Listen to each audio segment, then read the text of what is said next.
I'm gonna put my braces on before I get started. Um, yeah, I have something what's called CMT.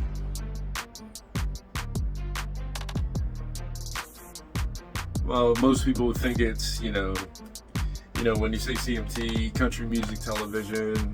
I've even heard combat medical technician, but it's a hereditary nerve disease called Charcot-Marie-Tooth disease.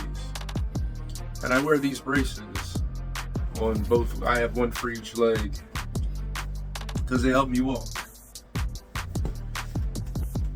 I can walk without them, but it's definitely not pretty. And even with them, it's hard for me to walk a straight line, but that's why I have the cane. But most people, because they see me in martial arts, they think my cane is a weapon, but it's really a tool.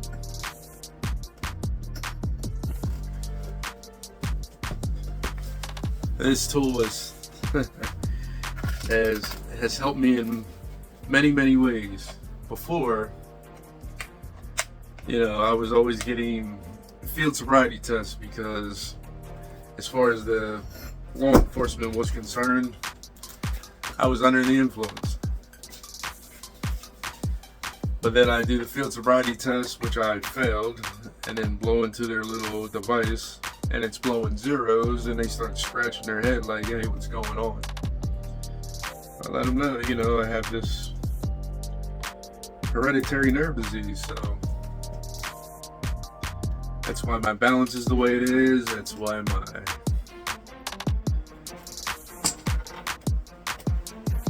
problems with my hands are the way that they are. This is a lot that goes on with this thing.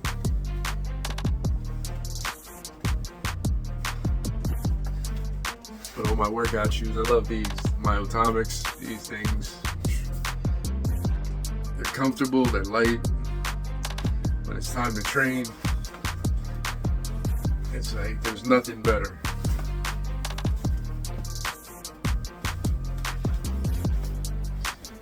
And it's funny, because once people hear, I'm disabled, they're like, what do you mean disabled? Well, I'm disabled. I didn't find out until my early 30s because growing up, I just thought I had bad ankles. It's kind of tough though, because before I even knew what was going on, it was pretty embarrassing. Take a few steps, and next thing you know, you're on the ground falling down. And even as a kid, I was always being bullied. I mean, that started when I was 6 years old. And, a lot of that had to do, I was shy. Stuttered a lot too. Don't stutter as much, but I do every now and then. But with that combination of things, I was an easy target. So,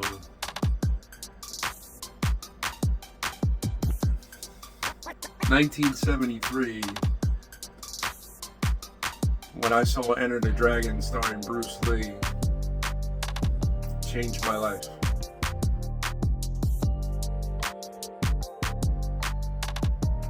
As soon as I saw that film, I asked mom and dad, I said, hey, I'd like to do that. And they said, okay, well, as long as you do two things. One, you can't become a bully, and two, you can only use it in self-defense.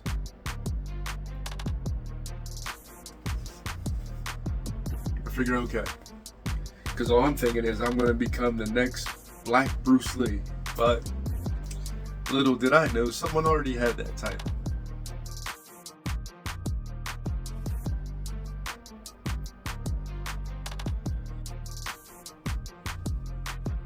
And then the Kung Fu Classics. Man, Black Belt Theater.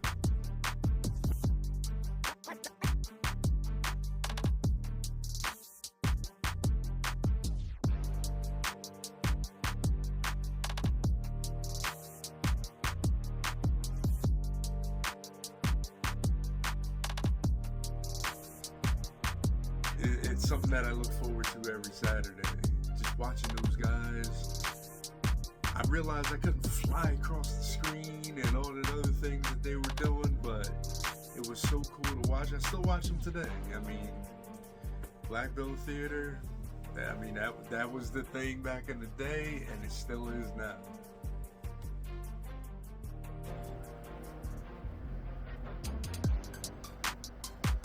Martial arts has really been one of the key factors of me having just a wonderful life.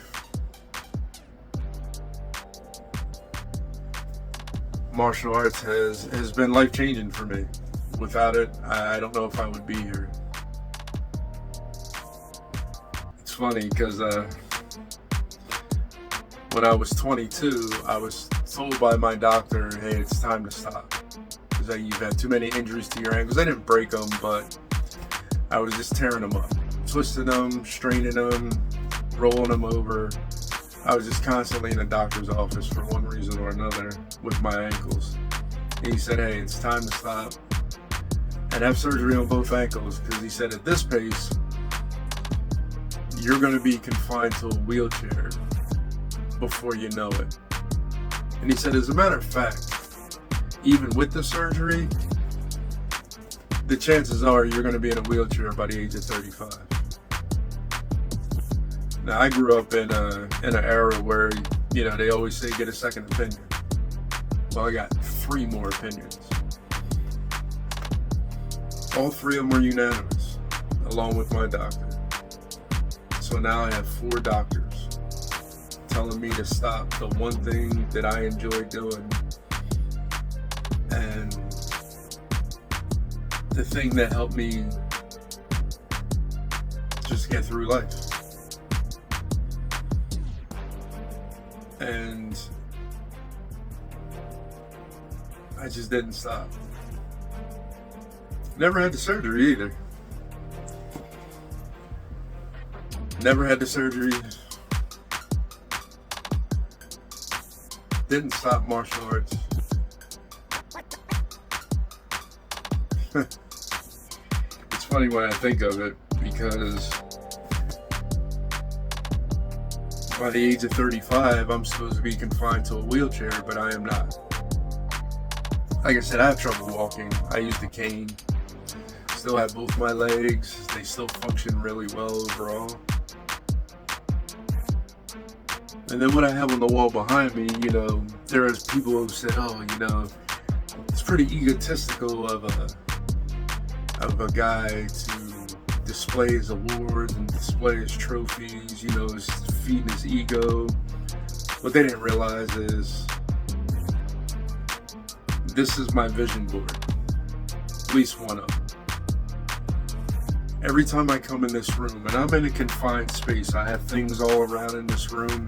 It was pretty much an extra room to put whatever in it. But I started putting my equipment in here, and I put my little table in here to use as a desk, and I have my meetings. But I love to come in here and sometimes just sit, because it takes me back to when I was 22 and I was told that I'd be confined to a wheelchair by the age of 35, and that's with surgery and stopping martial arts. And then all those doctors followed it up with, well, you know what, it'll probably be sooner if you don't stop and you don't have the surgery. Well, I haven't had the surgery, and I don't plan on ever getting it. And I learned a decade later that it was the best decision I could ever make. And that's because of this CMT. The name of it is Charcot-Marie Tooth Disease. Got a real funny name. As soon as someone hears tooth and disease, they think it's something with your hygiene.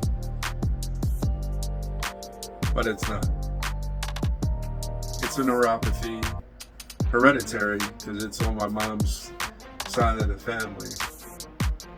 And it makes life tremendously difficult.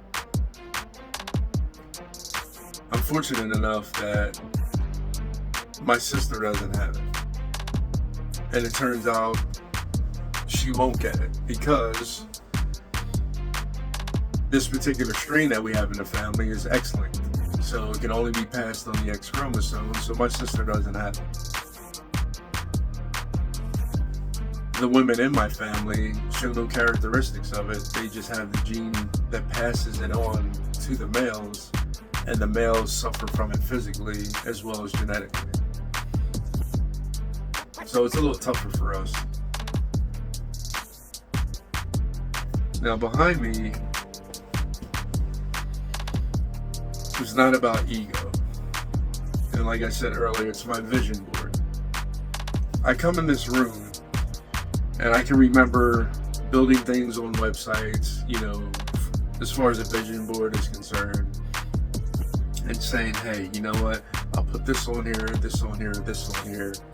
And then I realized that vision board was unrealistic, because the only two things I wanted was to be able to walk and to do martial arts. And this room is an example of how I've been able to do so much more. I'm truly blessed by it, because I never saw this for myself, even in a vision board. I don't care about big houses, so they weren't on my vision board. It would be nice to travel and go to other countries, but if I never did, I won't feel like I'm missing out. The only thing you don't see on my wall is a picture of my 71 Chevelle. That, to me, that would be my car to have again. These luxury cars are great, but that's not me.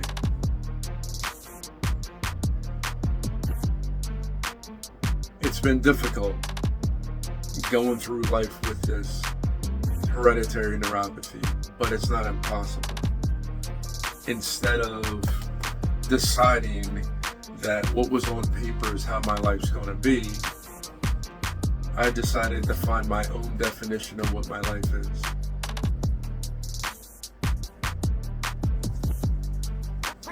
Earning this black belt, along with 4 other black belts, is never anything I thought for myself.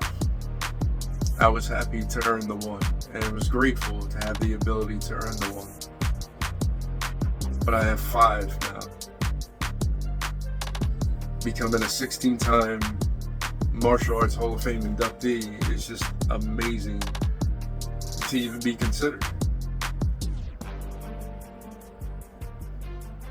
Less than a few weeks ago, I turned 60 years old and celebrated 51 years of martial arts. And it came from believing in myself even when no one else did. And it started before martial arts, with opposition for things that I wanted to do, things that I was trying to say, any goals or achievements that I wanted to have to make in my life was met with opposition. I mean, that includes when I was a professional truck driver. I mean, it's funny. As a professional truck driver, I looked at things totally different. And I understand why everyone said, have you lost your mind? I mean, are you crazy? You can't even drive a car. That there was 100%, everyone was against me. And it's understandable, because I had multiple accidents before I drove tractor trailers.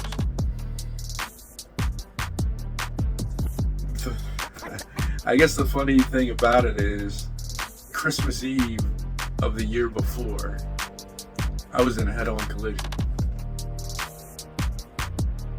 Spent 4 days in the hospital, 2 days in intensive care. Spent 7 months rehabbing my heart.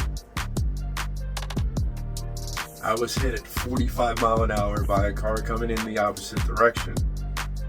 And it was my fault, because I assumed that car was going to turn because the one in front of it did.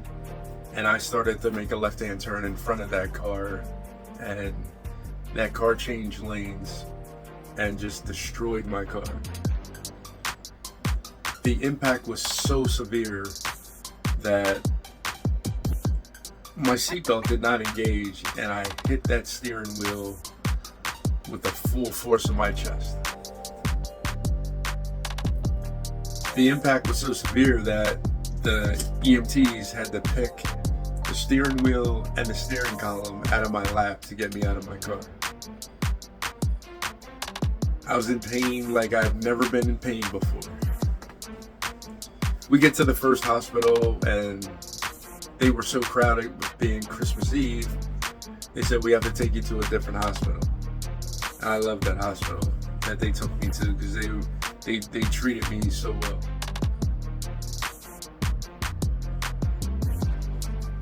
These two doctors came in, and I found out, eventually one was a heart specialist and a heart surgeon. They said, we're going to put you in ICU because we're still running tests and we're really not sure what's going on. But we know you're in a lot of pain. I said, okay. So they ran all these tests, took 3 sets of x-rays. I'm in ICU and they come in and he says, what are you? And I try not to laugh because it was so painful, but I couldn't help it. I was like, what? He said, what are you? He said, you don't have any broken bones. And all I said is, you sound disappointed. And both of them laughed and they said, no, you don't understand. You don't have any broken bones. I said, well, what's the reason for all this pain? They said, you have a bruised heart muscle from the impact.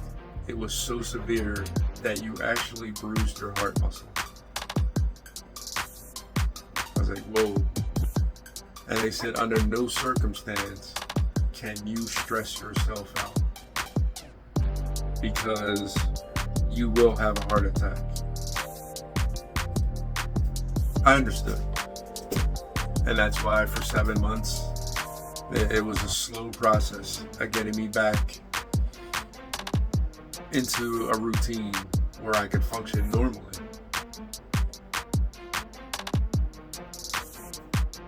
July is when they released me to go back to work, and of course my old job wasn't there anymore. I was delivering auto parts for a car dealership, and I love that job. Went back, job's been filled. See an ad in the paper, yes, I'm that old that we used to look in the paper for a job. And I saw that they were having a seminar to learn how to drive tractor trailers. And I figured, why not? Let me give it a shot. And as soon as I made the announcement, every family member, every friend, they were all unanimous with that. They're like, you have lost your mind. You can't even drive a car. It's like, what makes you think you can drive one of them? And I understood, but it's what I faced all my life with everything that I wanted to do. There was always people telling me, why bother? I mean, there were times I would go places and people would say, why did they let this guy in the room? Because I didn't have the credentials that someone else had, or I didn't have the money someone else had, prestige, you name it. It's like I wasn't at that level in their eyes. Fine. It reminds me of one of the Hall of Fame inductees that was at the second event I've ever been to. And he asked me to my name, and I told him. I asked him his, he told me his, and I was familiar with his name. But he said, I never heard of you. I said, okay. And he said, well, I guess you're not that good.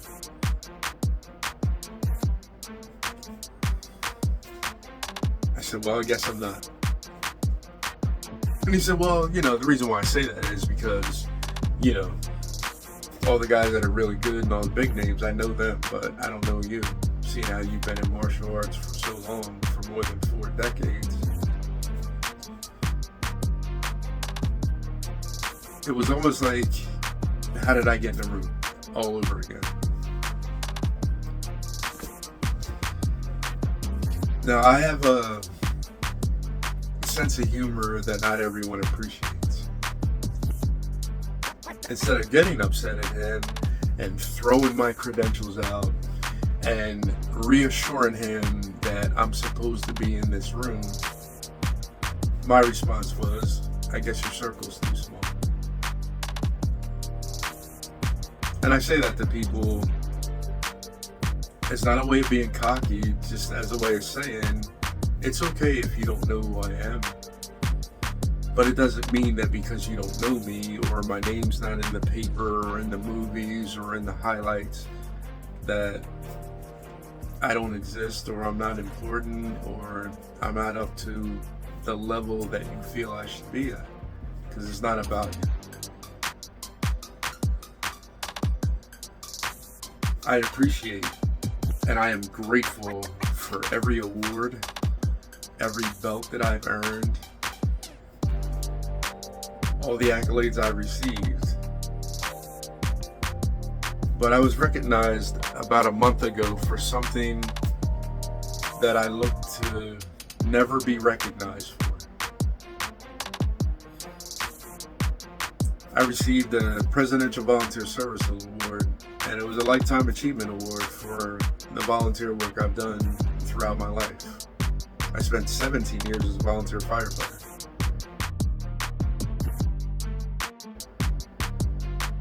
And I spent more than 8 years at another martial arts school that specialized in teaching special needs students, among other things. That award probably is the most special to me because I'm probably the most proud of my volunteer work. And that's because I wasn't looking for anything from anyone other than to help them. I understand what it's like to feel like you're the only one on an island and that no one helps, no one's there to help, no one understands, no one cares. I've been there, so anytime I can give back to anyone in need, I do the best that I can to do that. Doesn't mean I say yes to everyone, because I'm human. You know, I don't have that ability to do everything for everyone, but I do the best that I can. And even as an instructor, one of the funniest things that I've been asked is, well, you've been in martial arts for so long, doesn't that mean you're an expert? And I laugh at that because no, I'm not. For me, being an expert means I can teach everyone and I know everything, and I do not. I do not teach everyone. I do not know everything. And then I always hear, well, you teach people with disabilities, you teach people that are classified as special needs. And the special needs, it's funny about that. When I was at the other school, and it closed down during the pandemic, and I was asked, what is probably one of the biggest things you've learned being at that school? I said, that's easy. I said, my students taught me that we're all special needs. And everybody, kind of looks at me. Most people will chuckle and it's like, oh yeah, I kind of get it. But the ones that didn't said, well, what do you mean? I said, these kids are labeled because they have ADHD, they have autism, Prader-Willi syndrome, Downs. People say that they're special needs. But when you look at them for who they are, they're no different than you and I. They have things that they struggle with, things that they want to do. They may have a difficult time communicating things. They have things that trigger certain emotions, whether they're positive or negative. They may not be sure of what method they need to do to get through a difficult time. I said, we all go through that throughout our lives. And we all have different ways of dealing. But with me, it was martial arts. But there was also a time when it was drugs and alcohol. And there are some people who soothe with alcohol. And another thing I love is music. And sometimes music, we're taking a trip, we're going fishing. Sometimes it's fighting, whether it's in the street, in a ring, whatever. Everyone has their ways of dealing with life. So when I look at everyone, I realize we're all special needs. There's always something going on with someone, even if they don't say it, even if you don't see it in their face, because a smile can hide so much. But I've learned that people really are no different than the community that's labeled as special needs. They just are different.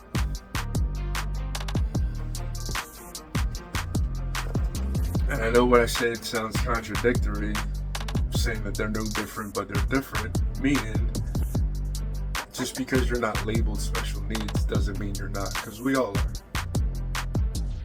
We all have our cars that we like, job that we like, job that we hate, neighborhood we want to move out of, want to get this new. There's something that we all deal with, and we all kind of are finding our way to what makes us happy. I'm grateful that the Most High has given me the gift to be able to teach students who were taught the same thing that I was taught, that you're not good enough, you're not fast enough, you're not strong enough, you're not intelligent enough, you don't have the capabilities, you'll never develop that. You know, I can remember, hearing how I wouldn't be able to talk because I stuttered so much. So when I hear those things, it triggers something in me.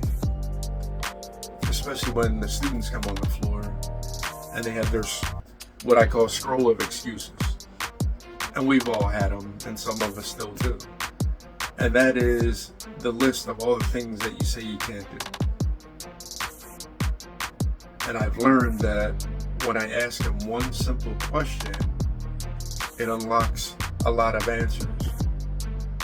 When I go down the list with them, I ask them, how many of those things have you tried? And most of the time, the answer is none of them. You just decided that you couldn't do it because of what someone else said. And what someone else projected. And what things have happened over time that made you believe that. A lot of times, that's the only reason why they have that list. And it's things that they haven't tried. What I do, it's a drill that I do. When students come on the floor for the first time, I have them hold up the hand they write with. And then I say, hold out the other hand like a piece of paper. 60 seconds, write down everything you're afraid of. And they're like, why? It's like, I'll explain. It's like, go. And they, they'll go along with the exercise. And it's really cool to watch them because you can see their little minds going. And then I say, follow me to the door. They come over to the door. And I say, take that piece of paper and ball it up and drop it outside. Come in, let's see what you can do. It just takes the anxiety out of the room because there's no expectations. There's no one that says, okay, I got to do what he's doing the way he's doing it. I got to be as good as him. I, got to be strong. There's no expectations. And what we do is we bring them on the floor, my team and I, and we meet you where you are and then help you to get to where you want to go. We don't decide, okay, you're not strong enough. You're not tall enough. You're not fast enough. You're unable to get your leg up. You use a walker. You're in a wheelchair. We don't look at anyone that way. We look at it as, let's see what you can do. And once we see what you can do, then we start building your toolbox from there. So your toolbox may be different from this student's toolbox, but what you have is just as effective. Everything you want to do, you're going to be able to do in your way. You're going to master what you do. See, when I became a master belt, one of the funniest things about it is it was one of the most brutal tests that I've ever taken. And I took the master belt test for US Hapkido and US Taekwondo at the same time. It was just absolutely brutal. But the hardest part of the test was I did a tea ceremony to start. Now, tea ceremony I've only seen before. And there's a certain order where you pour, serve, and retrieve.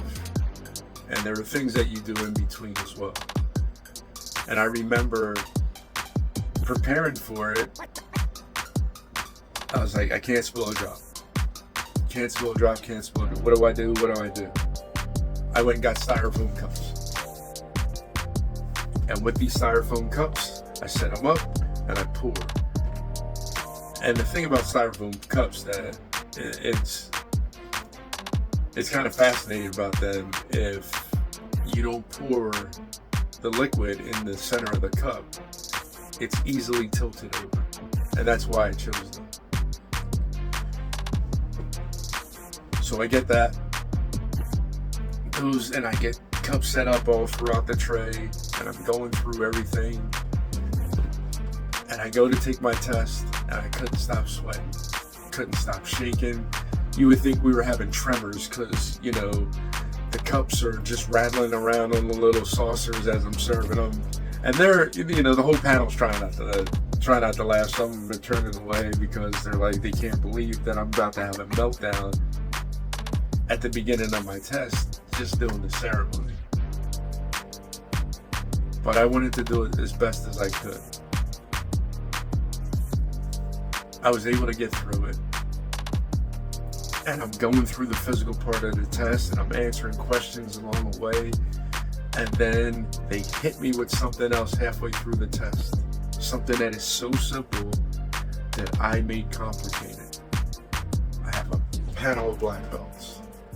Many of them were grandmasters, so they're 8th, 9th, 10th degrees. And they asked me to teach them how to do a front snap kick. And I almost had a meltdown.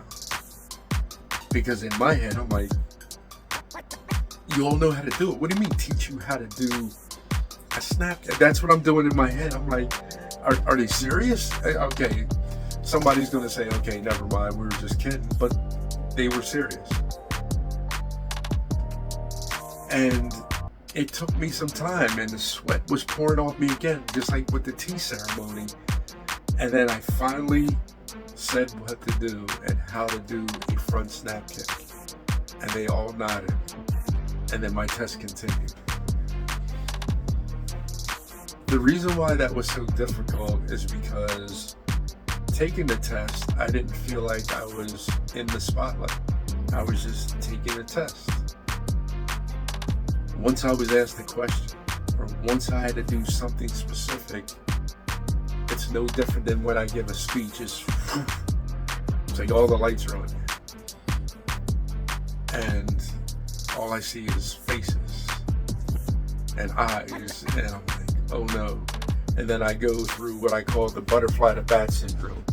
See, whenever I've given a speech, I get butterflies. It's just natural nervousness, and I'm fine. And then they call my name, and those butterflies turns into bats. The ones that screech and they're flying around the cave and all. I mean, it's just going crazy inside of me. And then once I begin speaking, then they settle down to butterflies again. And then eventually they go away. Sometimes it's not till the end of the speech, but they'll go away. It's funny because when I was a senior in high school, I had English comm class. Mrs. Catman is who I had. Hated that class.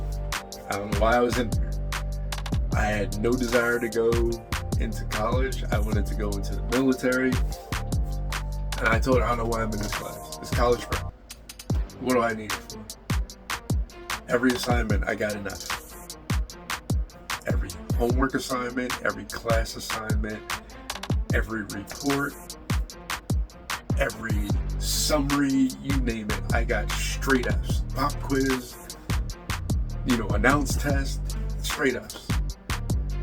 One of the things I had to do was stand up in front of the class and give a speech. And I froze every single time.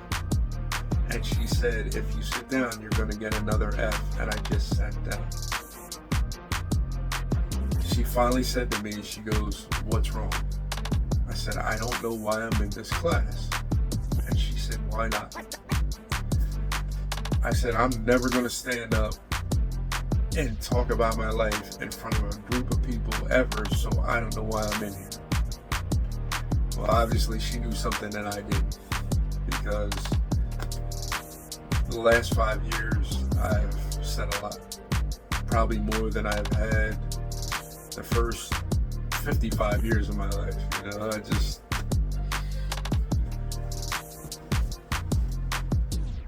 it's amazing what my life has become. And for the first half, I didn't believe in it because, like I said, drugs and alcohol were my friend from my early 20s until I was 24. 2 weeks before my 25th birthday is when I went into drug rehab. I was so angry, like that was the one emotion that I had, and I had no problem expressing, was my anger, and I realized that I was fueled by fear. But martial arts helped keep me grounded for the most part, but my backup was always drugs and alcohol. I can remember walking into the hospital. It was 11:30 at night. I just dropped off my two cousins. They're like, see, I don't have any brothers of my own. I have a sister who's a year older. But my cousins and I, because my mom, she's 1 of 10. She's the only girl out of 10. She's got 9 brothers. But all the kids, we were like brothers and sisters growing up all our lives. It's like there was no, okay, we know we're cousins kind of thing, but we treated each other like brothers and sisters. Well, 2 of my cousins and I used to hang out all the time. And I can remember dropping them off that night and saying, hey, you know, I don't know when I'm going to see you, but I'm going to have, there's some things I got to take care of. Of course, they're a little confused. They're like, what's going on? I was like, no, I don't want to talk about it. I'll let you know when I get back. And they're like, okay. So I get to the highway. If I made a left, I was going to go home and take my weapon and put it in my mouth. Because that's the easiest way you can say it. If I turn right, I was going to go to the hospital. Well, since I'm sitting here, I turned right. I remember it was 11:30 at night. I would just walk in the nurse station wearing all black. The shirt I had on caught the nurse's attention. So I walk over to her desk, she looks up at me, she looks down, and then she looks up at me very slowly. And she says, can I help you? I said, yes, someone has to, or a lot of people are going to die. I was just so angry that I was holding grudges from high school. And the way I was treated, you know, by different people throughout my life, I was keeping this list in my head of all these people who had done me wrong, and I was going to get them. She said, don't even sit down. She said, I need you to go to your left. And when you get to that door, I'll buzz you in. I get to the door, and there's 9 people on the other side of that door. I'm in my stance. I'm like, okay, I don't know what's going on here, but we're going to fight. They're like, no, just calm down. We're here to help you. Now, the reason why the nurse gave me that slow look, because the shirt I had on said, kill them all, let God sort them out. But these 9 people just encircled me and walked me back through this maze of hallways to this office. It was just a desk and 2 chairs in it. And then comes this lady named Mrs. Johnson. She's changed my life. And she said, how can I help you? And I said, I don't even know why I'm here. And she said, what do you mean? I said, just in life. I don't know why I'm here. And she said, just talk about anything. And I did. And I didn't realize it, but I talked to her for 4 straight hours. Mrs. Johnson asked me could she take a break and come back, and she did. And she said, I want you to know you're probably the scariest person I've ever met. And I said, why? I said, I don't have anything against you. Why would you be afraid of me? She said, because you have no emotion. She said, you talk about the good things the same way you talk about the bad things. Like it's just a normal day. If good things happen, okay, great. If bad things happen, okay, well, that's normal. She goes, it's scary to be sitting across the desk from someone with no emotion. She said, you have this emptiness in you. And she said, I understand why. 10 years of bullying,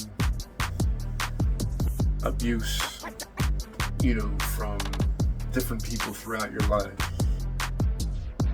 An attempted molestation when you were 11. Just feeling like everything you had to fight. Just all your life, you just feel like you had to fight. And at that time, I didn't know about the nerve disease, but all the embarrassing moments of just taking a couple steps and falling down. And it was so funny. It's funny now because when I look back on it, I would have laughed too. But I was like a bad car wreck whenever I would run. It's like if I'm running in one direction, I'm fine. But if I had to change lanes, it was like a bad car accident. It was hard to look at, but you couldn't turn away. Because as soon as I attempted to change directions, I went down. Ankles would roll, I would trip, and down I went. I had friends that, we'd be walking across the grass and all of a sudden they're looking and I'm not there anymore and they see me picking myself up from off the grass and they're laughing hysterically. And they're like, what happened to you? And I just tell them, this is when I started to develop a sense of humor. I said, oh, there's ninja dandelions. They're like, what? I said, come on, the ninja dandelions, the ones that reach up, grab your ankles and pull you down, and then when you turn around and look at them, they're standing up straight again. And then they're laughing more, and I'm laughing along with them. But my laughter really came because when we start walking again, now they're looking down.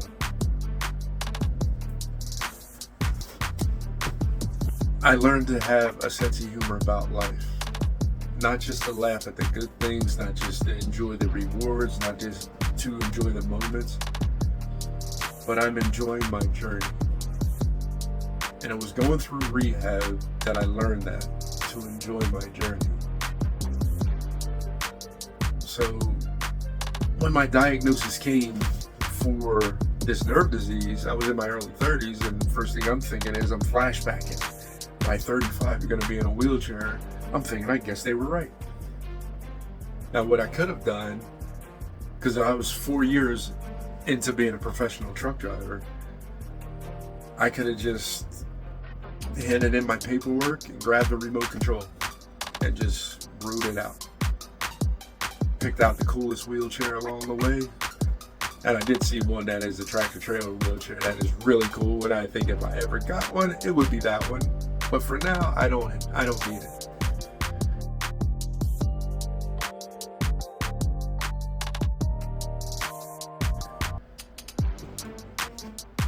But to see my life for what it was, it made me think, well, I fought through everything else. Why wouldn't I fight through this? And that's what I've done. I don't take medication, I take vitamins. I work out as much as I can. Been a little lazy lately. And I've been feeling the effects of it in my legs. And my next workout is going to be some old school incorporated with some new school training. Because there's an old school routine that I have when I'm having trouble with balance to help get that back, especially when it comes to doing my martial arts with my kicks that I do, that I'll just do it right here in this room. That has helped me to go beyond what anyone even thought I could. whether it's kicking, whether it's movement, whether, just, I had to learn methods in order to not only just progress, but just to be able to function. So when I teach people who have difficulties, and it may be something that happened, over time, where, something happened, they had a condition and things progressed. It could be something that happened suddenly. I do what I can to help equip them with all the tools they need to not just function, but to be successful going forward. You're just going to do it in a different way.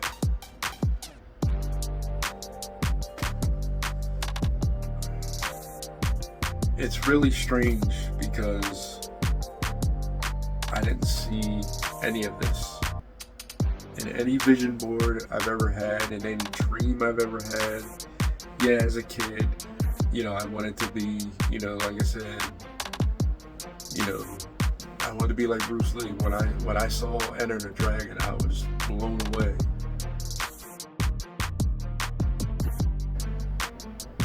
because I was a little guy then. I was only 5'7", 132 pounds when I graduated high school. Then when I was 19, I had a growth spurt, so now I'm 6'1", 195. But as a younger guy, I'm thinking, okay, yeah, I'm smaller, but that doesn't mean I can't be just as effective or devastating as Bruce is, or Bruce was.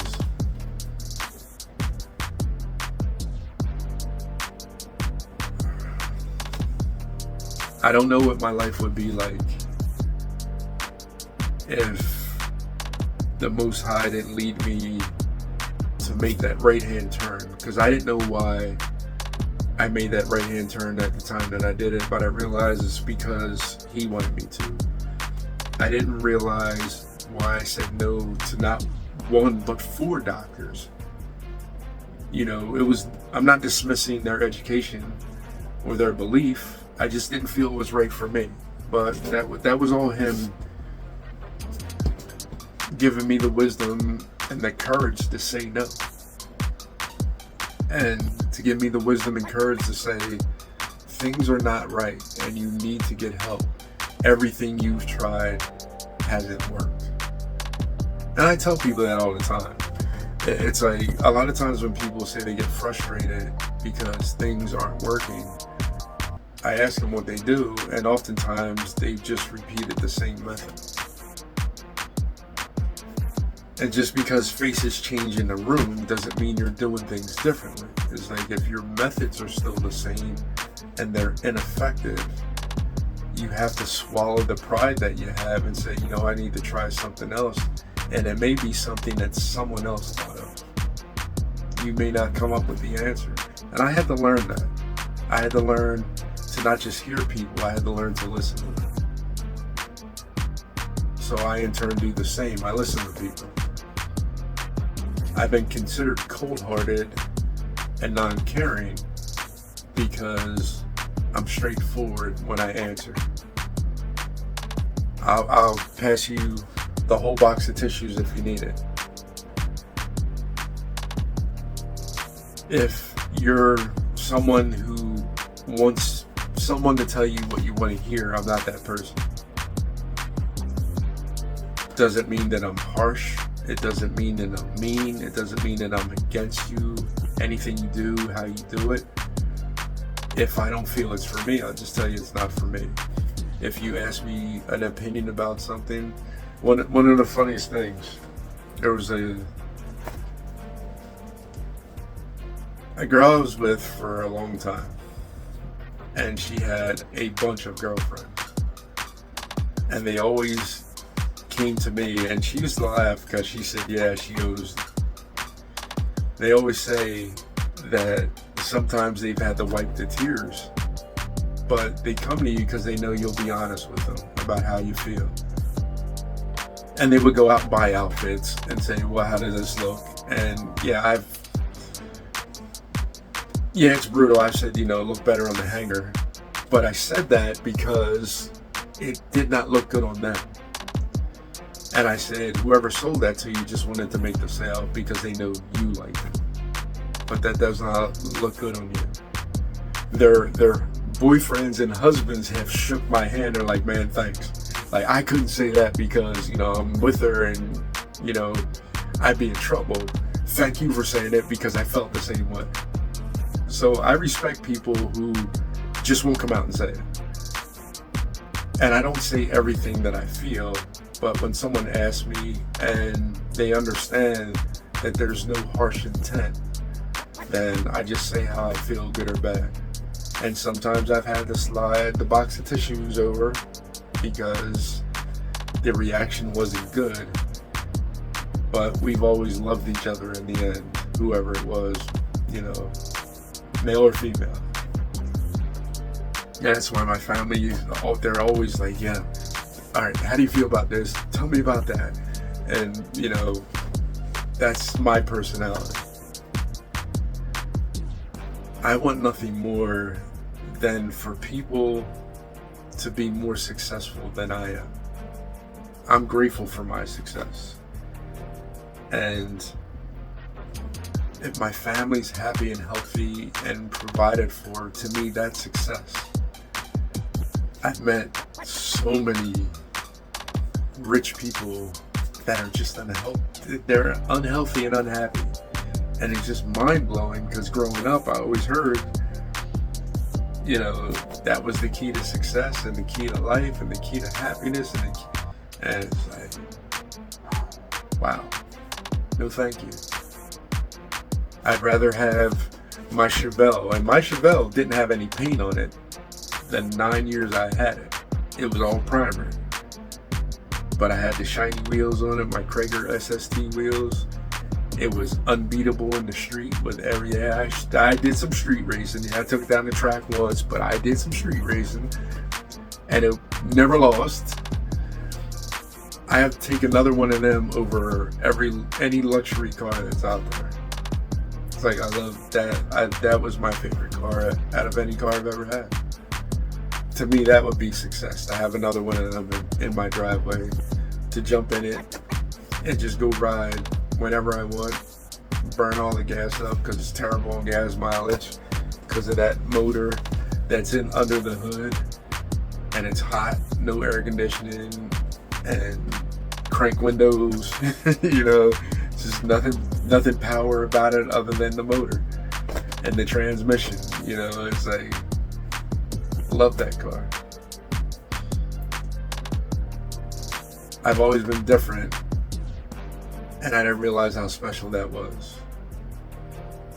Growing up, being different was tough because everyone wanted you to be like someone else, whether it's behaving like your mom or dad, or pursuing something, sports-wise, or, having the best grades to become the doctor, or, there was always something that someone else told me I should do. I should model myself after. And I understand following trails, but I wanted to blaze my own. And my trail is wide. When I blazed my trail, I didn't have people behind me. I had people around me. They were everywhere. We're plowing up this road together and in this journey together. And they're family. It has nothing to do with bloodlines. And I respect how people feel about bloodlines and separating it. But for me, family is the people around me. And I have a lot of families. I have a lot of branches on my trees. And I want all of us to go together. Just that's the kind of person I am. Not just as an instructor, but as a person, as a father. Because I have 2 daughters. One of the funniest things about them is they got me a shirt that I love years ago because they said, especially my youngest, she said, her friends used to say, why does your dad look like that? He looks mean, he looks like something wrong. etc., etc. So there was a shirt that they found, and it says, "I'm not angry, that's just my face." I still have it, still wear it, love that shirt, love the t-shirt. I'm a pretty straightforward person. I have the best sense of humor because I appreciate learning from my bad moments and my fall downs and my mishaps. And a lot of people walk through life with bitterness. And I could be one of those people with all I've been through. And even the issues I've had with law enforcement over the years that were unjustified. I could stack the deck. You pick a topic or a category, I can tell you why I dislike this or dislike that about a race, about an occupation, about a job. I can do that all day. You give me, we can have a tennis match. You serve it over, I'll smash it back. It's like we can do that all day. But for what? I don't like having that kind of energy inside of me, so I don't project it out to other people. Oftentimes people don't learn the difference between acknowledgement and embracing. One of the things that I tell my students, especially the ones that say, they've tried martial arts before and they were unsuccessful, they couldn't do this, couldn't do this, couldn't do that. And I said, well, how did you go about it? And it goes back to the methods. Their methods were the same. And it's not that they're unintelligent or, as people like to say, not smart enough to figure it out. It's just that they were great direction followers. So they followed the directions they were given. They were unsuccessful. They got frustrated, and no one gave them any kind of solution, any kind of direction, any kind of hope. So what I tell them all the time, and I tell this to a lot of people, when something bad happens or a disappointment happens, acknowledge it. Don't get caught up in the rosy palm theory of everything is great, because everything is not. There are some things that are bad.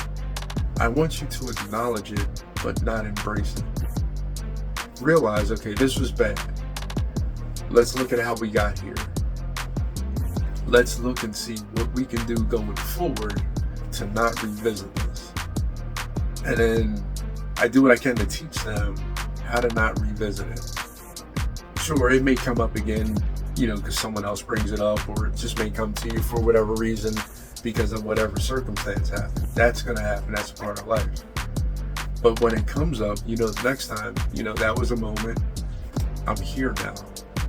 And you go back to where you are and continue to go forward. Just keep it in the rearview mirror, because that's where it should be. Just keep going forward. When I had that approach for myself, I've overcome so many things that I was holding on to that were constantly holding me back and restricting me from growth. And instead of doing that, the old school way of, I guess it's always going to be like this because it's been like this every time I tried it. It's been like this for 5 years. Every day I go to work, instead of capturing that and embracing it and feeling that that's just the way life is, acknowledge it and say, you know what? I'm going to do whatever I need to do going forward to break this cycle. And a lot of people won't do that because they're comfortable in what's familiar. If it's bad, they'll just, it's bad, but I know what I'm getting out of this. And they stay there. Well, it doesn't have to be bad.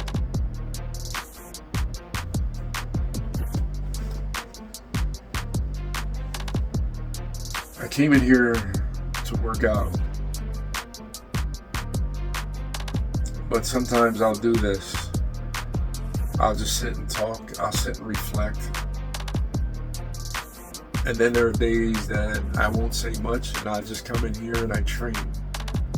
Sometimes I train and I stop long enough to get refreshed and I train some more and I stop and then I'm going through things. And sometimes I'm doing the same training over and over and over because it's effective. I benefit from it, so I continue to do it. So sometimes repetition is about good habits. It's not always about bad habits. And there's certain repetition that I've done for decades, and that's why I can walk. And when I feel myself kind of falling back a little bit to where I don't want to be, then I go back to my old school training, which is what I'm going to go to next. Because that old school training has always worked. And if I have nothing else except what I'm going to use when I train, that is more than enough for me to get back to where I used to be and then continue forward. My neurologist that I've had for 24 years just semi-retired. He's not going to be seeing patients anymore, but he's still going to be doing research. Soon going to be going to a charity walk event for CMT in which he's going to be there. I'm going to miss seeing him. I'm going to miss my yearly visit going in to see him because he's someone that could have easily dismissed everything that I've ever said. He's a PhD in neurology. I mean, he's very sharp, to say the least. He's incredibly sharp.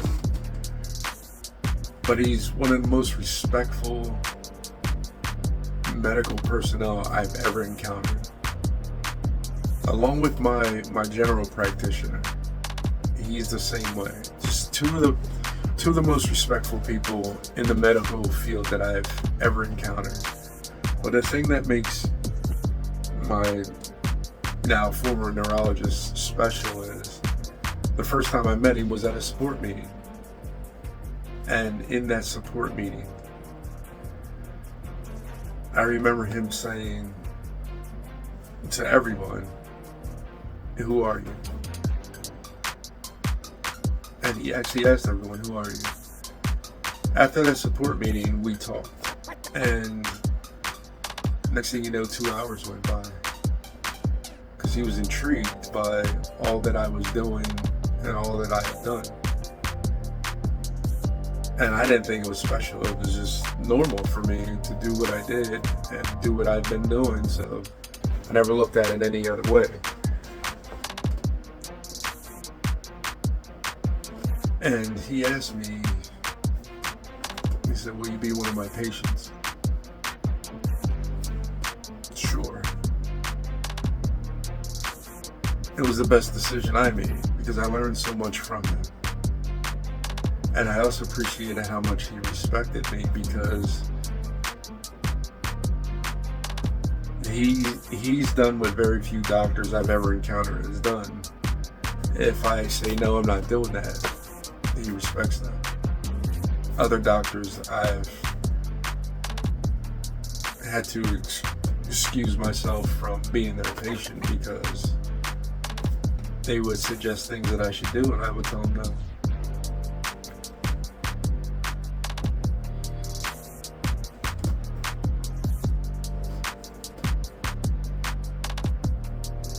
I don't know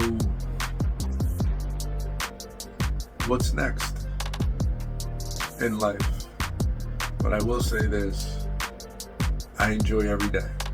I have good days and better days. The reason why every day is good is because the Most High has given me the ability to get up, to get out of bed and to stand and to walk. Even if I have to navigate using the furniture to get to my braces.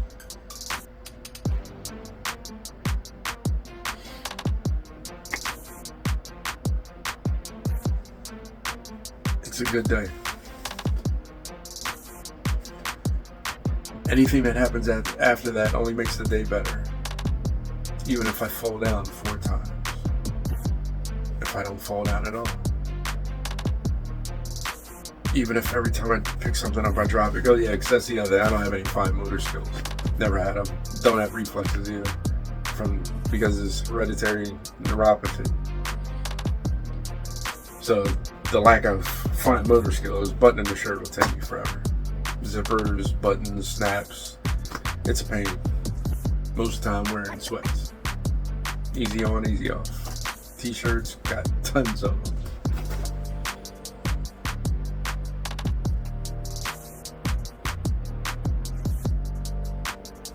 I had to learn